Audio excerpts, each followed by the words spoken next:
The massive alien ship appeared over New York City on a Tuesday morning. It hung in the sky like a shiny metal island, silent and still. For 6 hours it did nothing. People around the world watched their screens, waiting. Some ran to hide. Others went to church. Many just stood outside looking up. Captain Lisa Daniels was eating breakfast when her phone rang.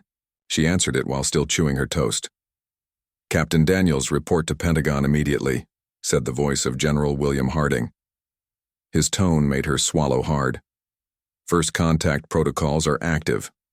"On my way, sir," she said, already, moving to get her uniform. 3 hours later, Lisa sat in a room with the highest-ranking military and government officials in the country. The president looked tired. Scientists from NASA talked fast, using big words. Diplomats argued about what to say to the aliens. The aliens had finally sent a message. They called themselves the Galactic Council. They wanted Earth to send representatives to their space station. They said it was time for humans to join the wider galaxy. "They're inviting us to their home turf," General Harding said, his voice cutting through the noise. He was a tall man with gray hair and a face full of wrinkles from years in the sun.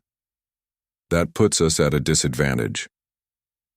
"It's a diplomatic mission, General," said Dr. Karen Adams, the lead scientist.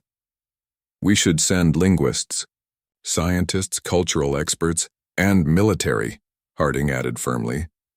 "We need to show strength." The president rubbed his eyes. "What exactly are you suggesting, General?" "That we bring our best weapons. Show them what we're capable of." The room erupted in arguments. Lisa watched as faces turned red and hands waved. "In the air. We can't bring nuclear weapons to a first contact," someone shouted. "Not nuclear," Harding said calmly. "Conventional. I suggest we load 3 M1 Abrams tanks onto their shuttle." The silence that followed was deep. Dr. Adams finally broke it. "You want to bring tanks? To a diplomatic meeting?" Her voice was high with disbelief. "Yes," Harding said. "I do." 2 days later, Lisa found herself in charge of humanity's first diplomatic mission to space. The alien shuttle was huge, easily able to hold the 3 tanks plus 50 people including soldiers, scientists, and diplomats. Lisa walked around one of the tanks, running her hand along its cool metal side. The M1 Abrams was America's main battle tank. It weighed over 60 tons and had a 120mm gun that could hit targets miles away. She had never imagined taking one to space. Ryan Garcia, the communications specialist, stood nearby checking his equipment. He was young, with dark hair and eyes that missed nothing. "Do you think this is crazy?" Lisa asked him quietly. Ryan looked at the tanks. "Maybe, but maybe not. We don't know what's waiting for us up there." The loading finished just before sunset. Lisa stood at the front of the group as they entered the alien shuttle. The inside was bigger than she expected, with smooth walls that glowed softly. There were no chairs or windows. The floor hummed under her feet. "Welcome, humans," said a voice from nowhere. "Please secure your vehicles and prepare for departure." The trip to the Galactic Council station took 16 hours. Lisa slept poorly, dreaming of alien monsters and failing in her mission.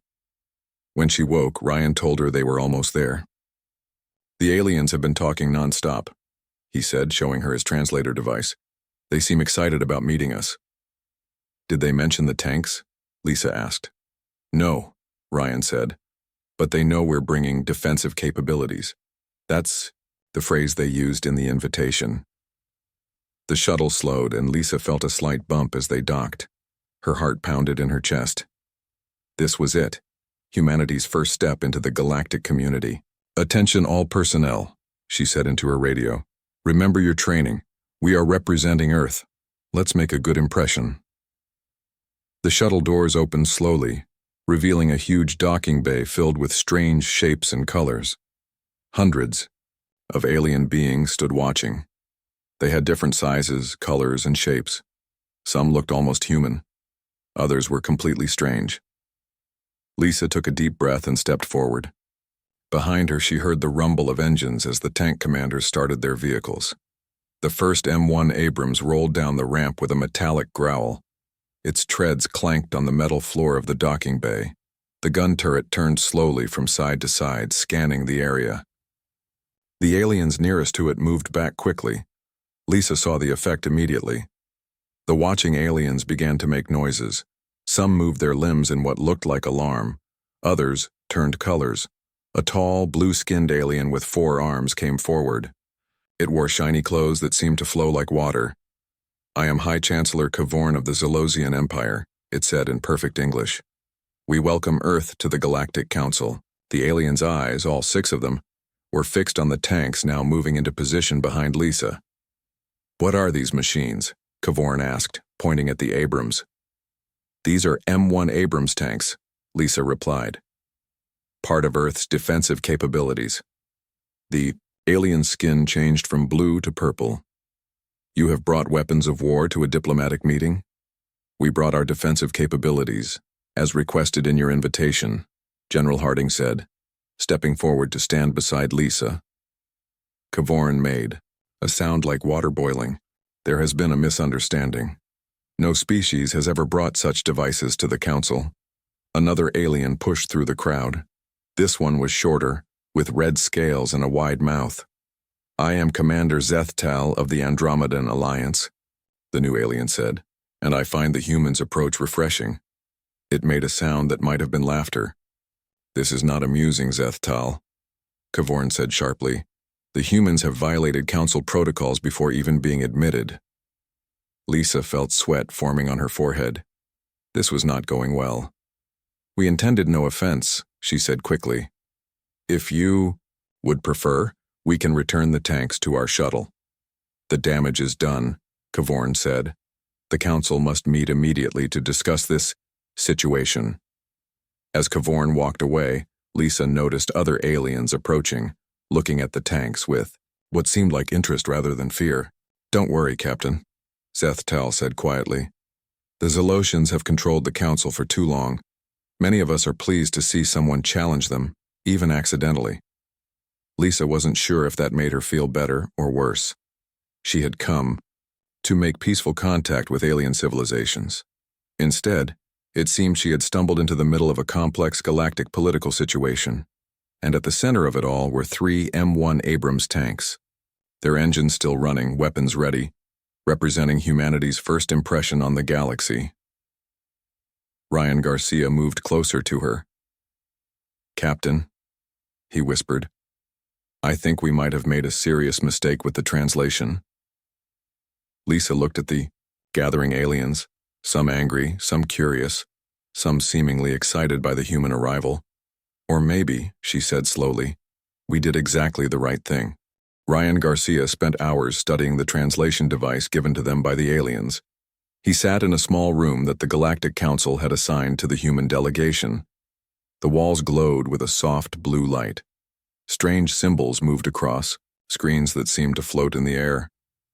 "I think I found it," Ryan said finally. Captain Lisa Daniels looked up from her notes. She had been trying to make sense of the Council's structure. "What did you find?" she asked. Ryan pointed to his screen, the phrase they used in their invitation. "Bring your finest representatives and defensive capabilities."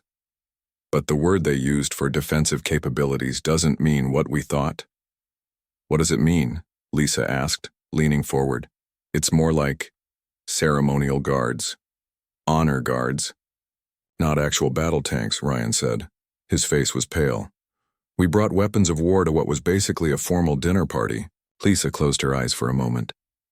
"Well, that explains why everyone was so shocked." "Not everyone," said a voice from the doorway. Commander Zethtal of the Andromedan Alliance stood there, his red scales shining under the lights. "Many of us were impressed." Lisa stood quickly. "Commander, I must apologize for our mistake. We misunderstood." Zethtal raised a clawed hand. "No need. The Zolosians have ruled the Council for too long using words with double meanings. They invite new species, then trap them in agreements they don't fully understand." Ryan frowned. "You're saying they do this on purpose?" "Of course," Zethtal said. His wide mouth formed what might have been a smile.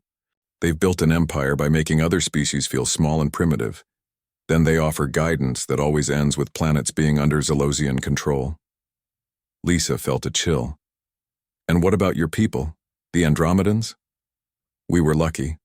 We had already developed space travel before meeting the Council. We were strong enough to resist complete control. Zethtal moved further into the room, but many other species weren't so fortunate. A loud noise from the hallway interrupted them.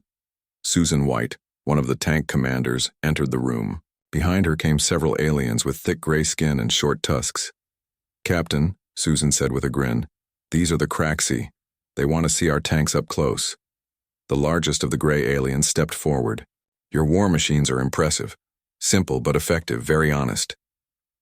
"Honest?" Lisa asked, confused. "You humans came armed and ready for battle," the Craxi said. "The Zalosians pretend to come in peace while hiding their true power. We prefer your way." Over the next few hours, more aliens came to meet the humans. Some were curious about the tanks. Others wanted to talk about Earth. Lisa began to realize that the Council was not as united as it first appeared. Alan Foster, the team scientist, had been collecting information about the different species. He showed Lisa his notes on a tablet. "There are 26 major species in the Council," he explained, "but the Zalosians control almost everything. They've been in charge for thousands of years. And no one challenges them?" Lisa asked. "Some try," Alan said. "But look at this." He showed her images of planets under what the Zalosians called protective oversight. These worlds had massive mining operations and factories, all run by Zalosian companies. "They're colonies," Lisa said quietly. "Exactly," Alan replied. "And Earth is next on their list. That's why Chancellor Kavorn was so upset about our tanks. We weren't supposed to show up looking strong." The next morning, Lisa and her team were called to the Council chamber. It was a huge room with seats arranged in circles. The Zalosians sat at the center. Other species filled the outer rings based on their status. High Chancellor Kavorn stood as the humans entered. His blue skin had a darker tint today, almost purple. "Captain Daniels," he said, his voice echoing in the large space. "The Council has reached a decision regarding Earth's status." Lisa stood straight, aware of the many alien eyes watching her. "We are ready to hear it." "Earth has demonstrated a concerning level of aggressive tendencies," Kavorn said. "Your arrival with weapons of war confirms what our preliminary studies suggested. Humans are not yet ready for full membership in the galactic community." Murmurs spread through the room. Some aliens nodded in agreement. Others looked uncomfortable. "Therefore," Kavorn continued, "Earth will be placed under protective oversight for a period of no less than 200 years. During this time, Zalosian guides will help humans develop proper peaceful attitudes." General Harding stepped forward. His face was calm, but Lisa could see anger in his eyes. "And what exactly does protective oversight mean?" Kavorn's 6 eyes blinked slowly. "Zalosian ships will establish a presence in your solar system. We will oversee technological development and resource management. For your own good, of course." "You mean occupation?" Harding said flatly. "A crude term," Kavorn replied. "We prefer to think of it as mentorship." Harding looked at Lisa, who gave a small nod. They had discussed this possibility the night before. "With respect, Chancellor," Harding said, "Earth must decline your offer of oversight." The chamber went silent. Kavorn's skin turned deep purple. "This is not an offer. It is the Council's decision." "Earth is a sovereign planet," Lisa said, stepping up beside Harding. "We came here to join the galactic community as equals, not as subjects." Kavorn's voice became cold. "You have no choice in this matter. The decision is final." From the outer ring of seats, Zethtal stood up. "I challenge this decision. The Andromedan Alliance stands with Earth." More murmurs, louder now. Kavorn looked around the room, his skin changing colors rapidly. "You overstep, Zethtal," he said. "This is a council matter." "Yes," said another voice. A Craxi representative rose from his seat. "And we are all part of the council. My people also support Earth's right to remain independent." Kavorn's face showed shock, then anger. This is unprecedented. The humans have clearly manipulated you. The humans have been honest, the Craxi said. More honest than the Zolocians have been for centuries. Lisa watched as more aliens stood up declaring support for Earth. She hadn't expected this. What had started as a diplomatic disaster was turning into something else entirely. "Captain," Ryan whispered urgently, "I've been monitoring their communications. The Zolocians are sending messages to their fleet." Lisa nodded slightly. She had suspected this might happen. "Tell Susan to get the tanks ready, just in case." Kavorn's voice cut through the noise in the chamber. "This meeting is suspended. All delegates will return to their quarters immediately." "Suai?" Aliens began to move, the lights in the chamber dimmed briefly. When they came back on, a new image floated in the air above them.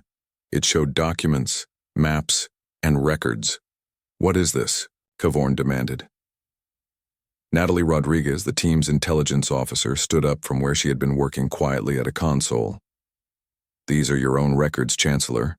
Records of what protective oversight really means for planets that accept it." The images showed worlds stripped of resources, indigenous populations forced to work in mines and factories, cultures destroyed over generations. "Earth will not be next," Natalie said clearly. The chamber erupted in chaos.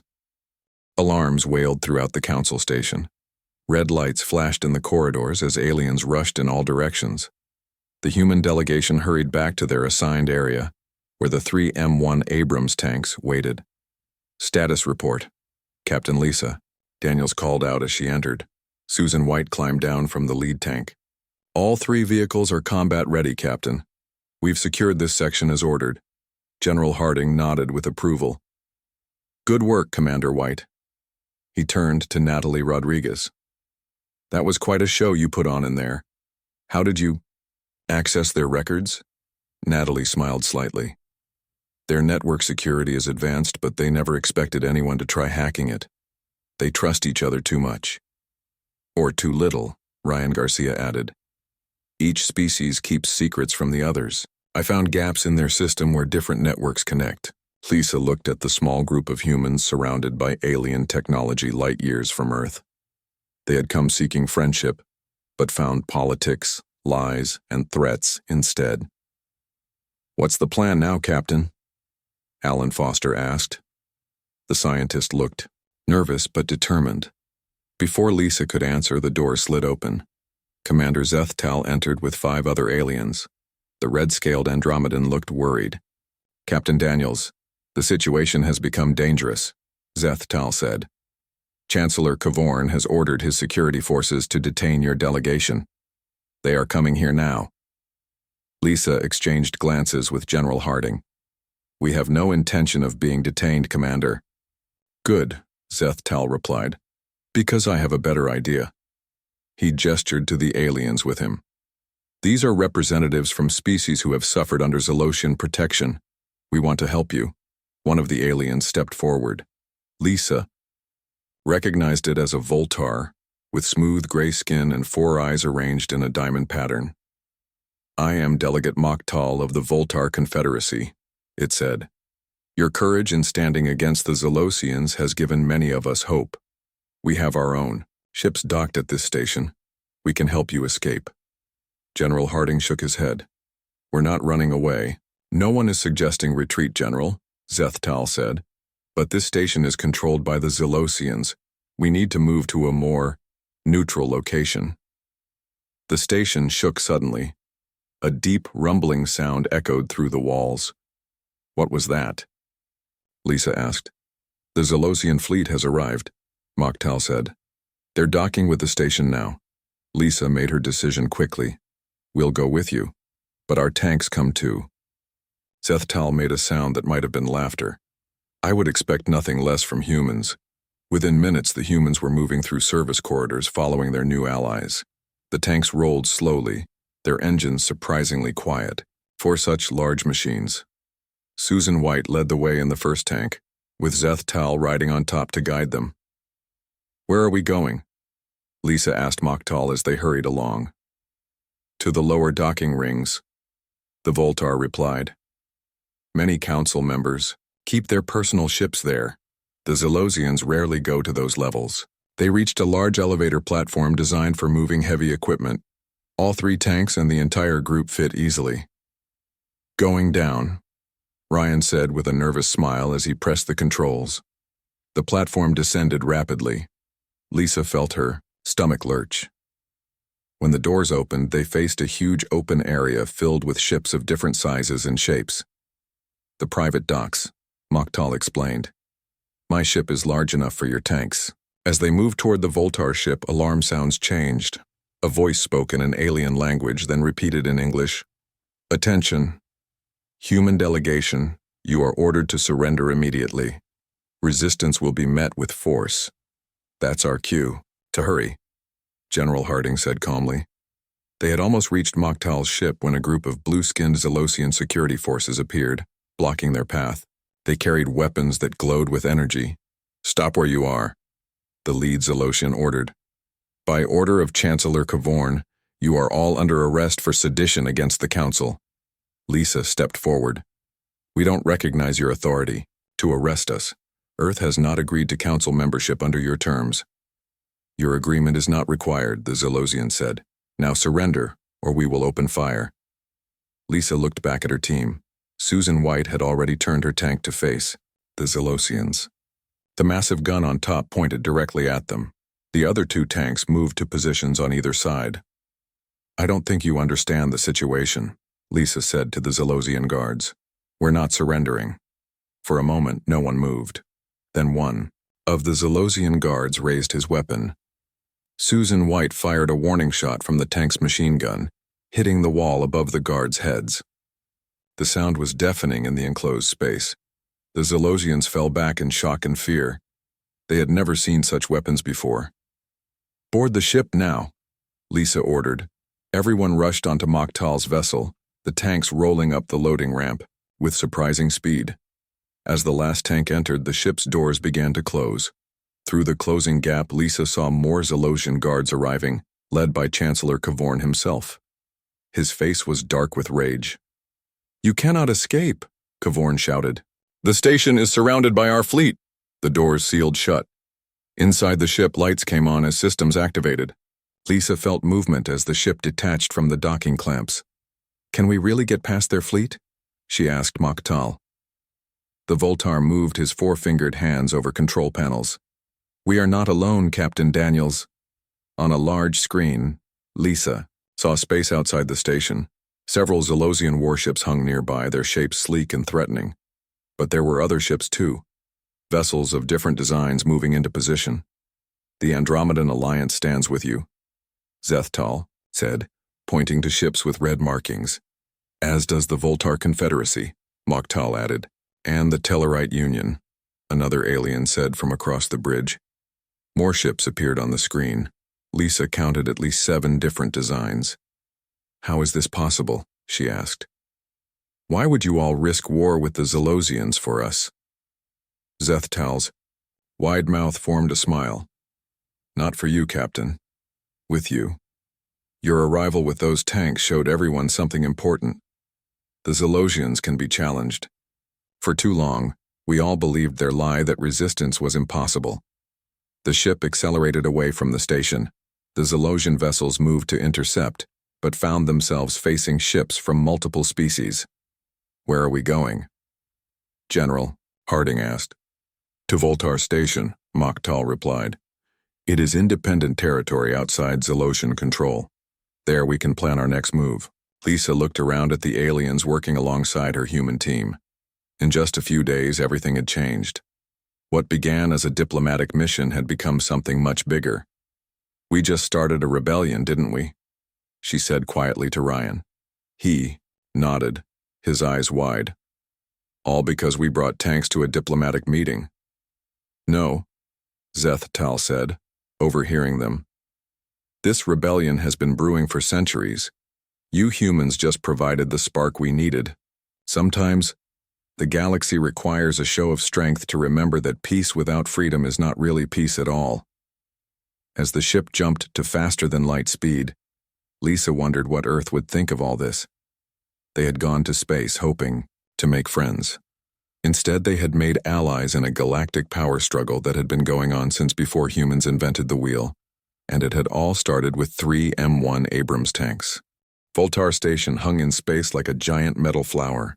Its 5 huge arms stretched out from a central hub, each one holding thousands of living spaces, shops, and docking bays. The station was old but well-maintained, with lights glowing across its surface. The Voltar ship carrying the human delegation and their new allies slowed as it approached.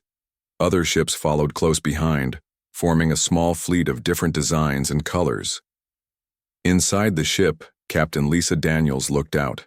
Through a viewing window, she had never seen anything like this station before. It made the International Space Station back home look like a child's toy. "Welcome to Freedom Point," Mokhtal said, standing beside her. "This station has existed for over 500 years, always independent from the Council." "How is that possible?" Lisa asked. "I thought the Zolosians controlled everything." "Not everything," Mokhtal said. "They tried to take this station many times. They failed."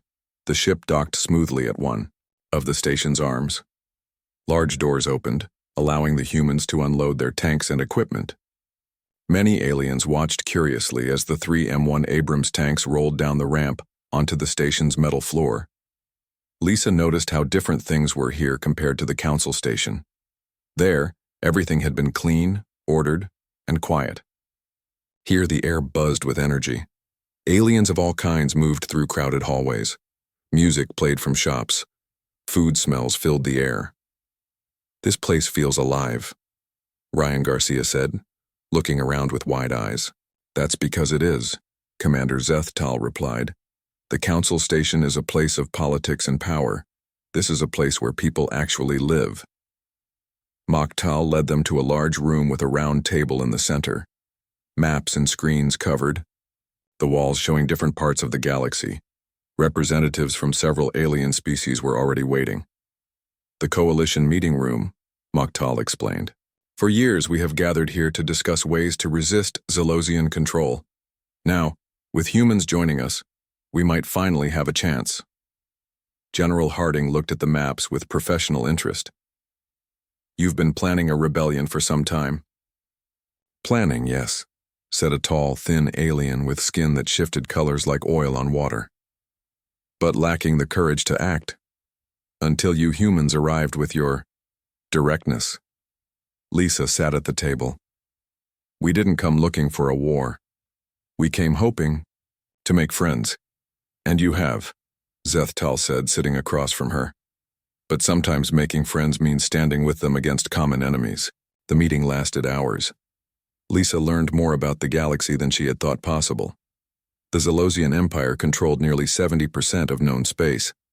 They had been expanding for thousands of years, always using the same methods. First, contact followed by offers of help and protection. Then slowly they would take control of a planet's resources and government. But they rarely use direct force, Mokhtal explained. They prefer to make species surrender willingly. "Mind games," Susan White said from where she stood by the door. "Psychological warfare." "Exactly," Zethtal agreed. "Until now, no species has directly challenged them, not since the Great War 3,000 years ago." As they talked, Jack Patterson, the human team's engineer, had been examining some equipment in the corner of the room. He called Lisa over to see. "Captain, these are defense systems," he said quietly.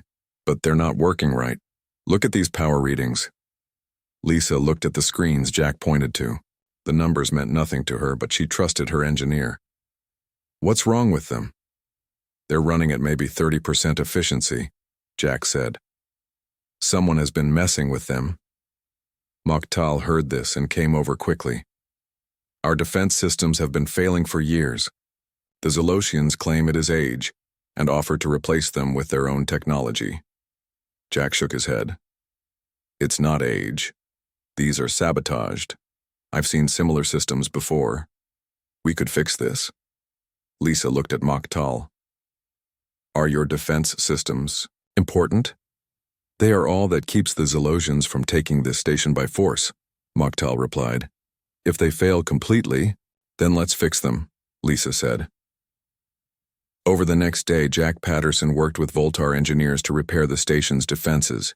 He found small devices attached to key systems, all designed to slowly drain power and create failures. Zalosian tech, Zethtal said, examining one of the devices. They must have planted these years ago. Word spread quickly through the station. Aliens came to watch the humans work. They were amazed at how Jack solved problems with simple tools and basic materials. He didn't use advanced alien technology. Instead, he used what he called engineering basics. Sometimes the old ways work best, he told a group of young Voltars who followed him around. Understanding the problem is more important than having fancy tools. By the end of the day, the defense systems were running at 80% power, higher than they had been in years. Celebration spread through the station. In the central hub, aliens gathered to thank the humans. During the celebration, Natalie Rodriguez pulled Lisa aside. "Captain, I've been monitoring Zalosian communications. They're mobilizing their fleet. A lot of ships are heading this way." Lisa's smile faded. "How many? How soon?" "At least 20 warships. They'll be here within hours," Natalie said. "And they're broadcasting messages to all council species, ordering them to surrender any humans they find." Lisa found General Harding and the coalition leaders and shared the news. The celebration quickly turned to preparation for battle. "We knew this would come," Zethtal said. "The Zalosians cannot allow their authority to be questioned." "Can we fight 20 warships?" Lisa asked. Mokhtal looked at the newly repaired defense screens. "With our defenses working again, we can hold them off, but we cannot defeat them alone." "You're not alone," General Harding said. "But our 3 tanks won't make much difference in a space battle." "Your tanks may not," said a new voice. A Craxi leader stepped forward. "But the Craxi battle fleet might. We have 5 warships already, on their way." Others spoke up too. The Andromedan Alliance promised 7 ships. The Tellarite Union offered their fastest vessels. More species joined in, each promising what forces they could spare. Lisa watched in amazement as the coalition formed before her eyes. These species had been oppressed for centuries, afraid to stand against the Zalosians. Now they were ready to fight. "All because we brought tanks to a meeting," Ryan whispered to her. "We didn't even fire them in battle." "We didn't need to," Lisa replied. "Sometimes showing strength is enough." On the main screen, dots appeared representing approaching ships. The Zalosian fleet was coming. "Battle stations," Mokhtal ordered. As everyone rushed to prepare, Lisa found herself standing with Zethtal looking out at the stars. "Is this really happening because of us?" she asked. "Because of our mistake with 3 tanks?" Zethtal made the rumbling sound that was his laugh. "There was no mistake, Captain Daniels. You humans showed the galaxy something it had forgotten. True strength isn't in weapons, but in the willingness to use them for the right reasons." The station's alarms began to sound. The Zalosian fleet had arrived. The main control room of Voltar Station buzzed with activity. Aliens of different species worked at control panels while screens showed the approaching Zalosian fleet. 20 large warships moved in perfect formation, their sleek shapes glowing with blue energy. Captain Lisa Daniels stood with General Harding and the coalition leaders watching the enemy approach. Despite the danger, she felt strangely calm. "Incoming transmission," a Voltar technician called out. "From the Zalosian command. Ship, put it on screen," Mokhtal ordered. The largest screen flickered, then showed the face of Chancellor Kavorn. His blue skin had turned almost black with rage. "This is your only warning," Kavorn said. "Surrender the humans and all rebel forces, immediately. Your illegal coalition is in violation of council law." Mokhtal stepped forward. "This station is independent territory. Your laws do not apply here." Kavorn's 6 eyes narrowed. "Then you will be destroyed, all of you." The screen went dark. Silence filled the control room for a moment. "That went well," Ryan Garcia said with a nervous smile. "Battle positions," Zethtal ordered. All ships formed defensive pattern, station shields at maximum power. Lisa watched as their small fleet of Allied ships moved to protect the station, They were outnumbered, but Jack Patterson's repairs to the defense systems gave them a fighting chance. "What can we do?" Lisa asked Moktal. "We're not trained for space battle." Moktal pointed to a section of the station that showed on a smaller screen. "Your tanks are positioned here near the main docking bay. If the Zalosians breach our defenses and board the station, you will be our last line of defense." General Harding nodded. "We'll be ready." The first shots from the Zalosian fleet lit up space. Energy beams struck the station's shields, making them glow bright blue. The coalition ships returned fire, their weapons creating streaks of red and green light against the blackness of space. "Shields holding at 87%, a technician reported. More shots were exchanged. 2 smaller coalition ships were hit badly and fell back. A Zalosian vessel took heavy damage from combined fire from 3 Andromedan ships. "They're trying to surround us," Zethtal said, pointing to the tactical display. Lisa studied the battle. The Zalosians had better ships and more of them, but they fought with rigid tactics. The coalition forces were more creative, using the station and nearby space debris for cover. "They're not used to real battles," she realized aloud. "The Zalosians have been unopposed for so long, they don't know how to fight against someone who fights back." The battle continued for hours. The coalition forces fought well, but they were slowly losing ground. The station's shields were down to 40%. 3 Allied ships had been destroyed or disabled. "We need something to change the tide," General Harding said to Lisa. "A new tactic." Lisa looked at the screen showing the battle. An idea formed in her mind. She turned to Natalie Rodriguez. "Can you still access the Zalosian communication network?" she asked. Natalie nodded. "Their security hasn't changed. They never expected anyone to break in once, let alone twice." "Good. I need you to send a message to all their ships," Lisa said. "Make it look like it's coming from Chancellor Cavorn." Natalie moved to a console and began working. "What should the message say?" "Tell them to reform into attack pattern." "What's a Zalosian formation name?" Lisa asked Zethtal. "Spear Point is their standard attack formation," Zethtal replied. "Perfect. Order them to form Spear Point and focus. All fire on these coordinates." Lisa pointed to an empty area of space near the station. Natalie sent the fake order. On the main screen, they watched as the Zalosian fleet began to move, ships changing position to form a tight arrow shape. "Now, Moktal," Lisa said, "have all our ships target the lead Zalosian vessel. Everything you've got." Moktal gave the order. The coalition ships, which had spread out defensively, now concentrated their fire on a single point, the lead ship in the Zalosian formation.